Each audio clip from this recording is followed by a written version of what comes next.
Firaa'ol Ingidaa yookaan ammoo Abbee Ingidaa jedhama. Holola sobaa akka ta'e hundinuu nu beeka.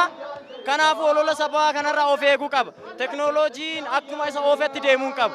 Of kontirool godhee ofiisaa eeggatee maal akka dhaga'u eenyu akka dhaga'u beekuu qaba jedheen ayyaadaan. Zayita Shooman jedhama. Hololli kun holola sobaati. Holola kaayyoo qabu miti. Fuulduratti isin hin geessu. Irraa of qusadhaadha. Wanta akkanaa kun nu fayyadu. Mootummaa fi ummata biyya kanaa wajjin tokko taane waliin haa jiraannu. Sabaaf sablammiidhaan waliin qoqqoodinaa. Lagaan waliin qoodinaa.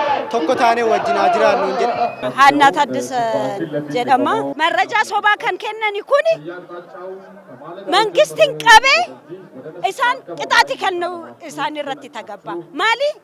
Marrajaa sobaa dubbatanii nama wal nyaachisaa jirani. ምክትል መቶ አለቃ ግርማ ዘንባባን ጀደማ ኦሎለ ሶባ ከነ ማልኒ ኦሎሊ ሶባ ኩናፉ አማ አካ ፌስቡክ አካ ሚዲያ አዳዳ ሚዲያ ብያ አላ ኦሎላ ኦፉ ከነ አንሌ ባየን አጋ ቱሬ ኢሳን ማልኒ ክጅባ ወነተየ ወነ ክጅባ ከነ አገፈጩንስ ፌስቡክ ከነስ ላሉ ኑረንጅራቱ አጀጃ ሸንተማ ጋሾ መኩሪያን ጀደማ ራያ እትሰብያ ካናዱራ ካዱሪ ካናንቱሬዳ ካናዱራለ ኦሎላ ሶባቲን ቤከመቹዳ ካንንዱኔ አጄሴረዳ ካንጎቱማ ነርገኔ ጎቱማ ተርገደ አና ጎትኒ ጀዴ ካንኒ ያሰው ኦሎላ ሶባቲ ዋን ራወዴረዳ አናፉ መቃበሌሱዳፊ ኦሎላ ሶባው ጀቹን ባዬ ቤከማዳ ዋን ተሄዳፊ ካነራሙ ኡመኒ ኦፌጉ ቀባ ጫላ ገመዳቲን ጀደማ ኦዴፈኖ ሶባ ኢሳን ዱራቱ ሶብዱዳ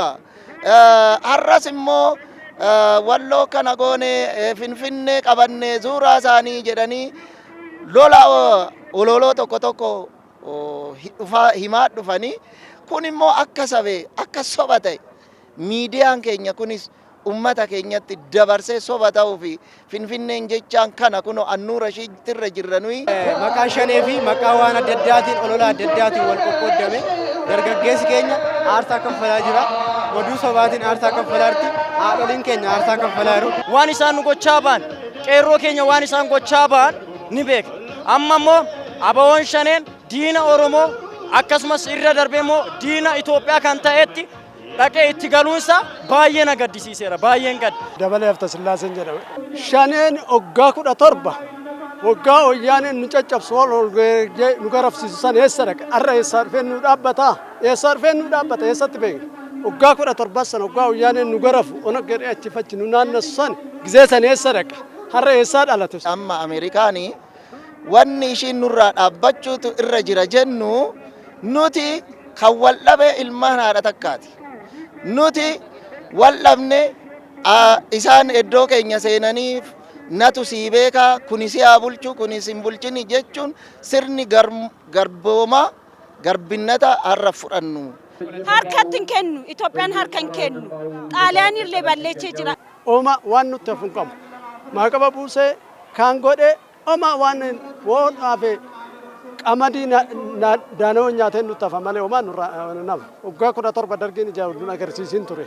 Oma waan isaan jilbeeffannu hin qabnu. Giddugaltummaan biyyoota alaa kan jarri barbaadanu kabaja jaraatii fi faayidaa jaraati kan jarri dursanu malee waa'ee biyya keenya Itoophiyaa kan jarri yaadanu hin jiru jechuudha. Tokkummaadhaan bakka yoo harkaaf harka wal qabannee yookaan wanni nuti kun jiru saba odoo addaan hin qoodin alaabaa odoo addaan hin qoodin wal qabannee akka ammaa kanatti yookaan olola isaanii haa oofannu himaan rakkanne nuyi hojjaa kecha hojjetaa Itoophiyaa teenya hin eegganna wanni nuti kun jirus. Harka wal qabannee tokkummaadhaan Amaara irraan dhufee Oromoo irraan dhufee Dabub irraan dhufee Itoophiyaa irraa dhufne.